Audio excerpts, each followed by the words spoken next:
Hey folks, April Reigne. I want to show you at least the highlights of today's congressional hearing. It's not being covered that much in the news, and it should be because this has been going on. It's been an issue for 5 years. And they are just now, they being Wells Fargo, they're just now getting around to apologizing and kind of, sort of, but I get the feeling not really remedying the situation.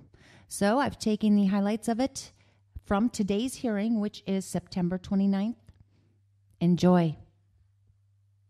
The chair now recognizes the gentleman from Massachusetts, Mr. Lynch. The way, Mr. Stump, you have diminished the offenses that have gone on at your bank is not adequate to make you realize the level of your offenses here. Again, the 5,300 employees were fired, up to 2 million fraudulent accounts, and this has gone on for at least 5 years. And I want to point out here, and Mr. Duffy has hit on this is the banking industry. It exists based on trust.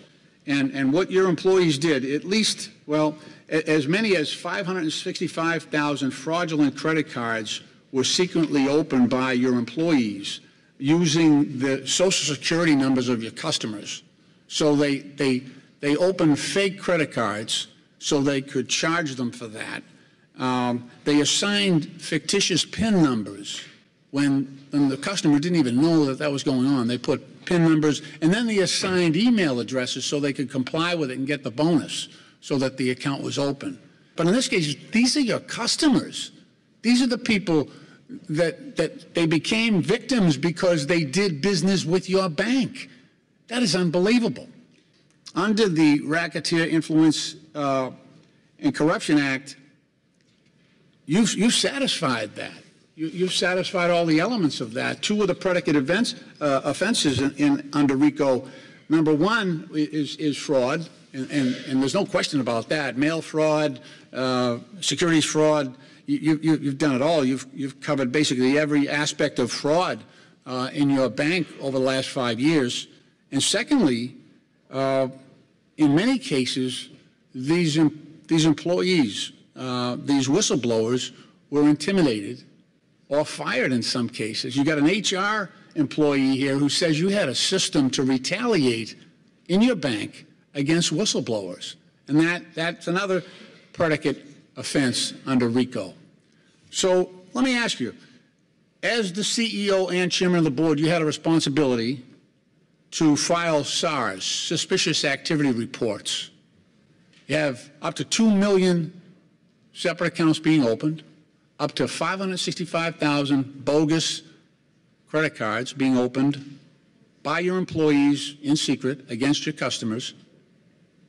And yet, when we asked FinCEN, we asked the Treasury Department for the suspicious activity reports that you filed, they don't match up. You're not in compliance.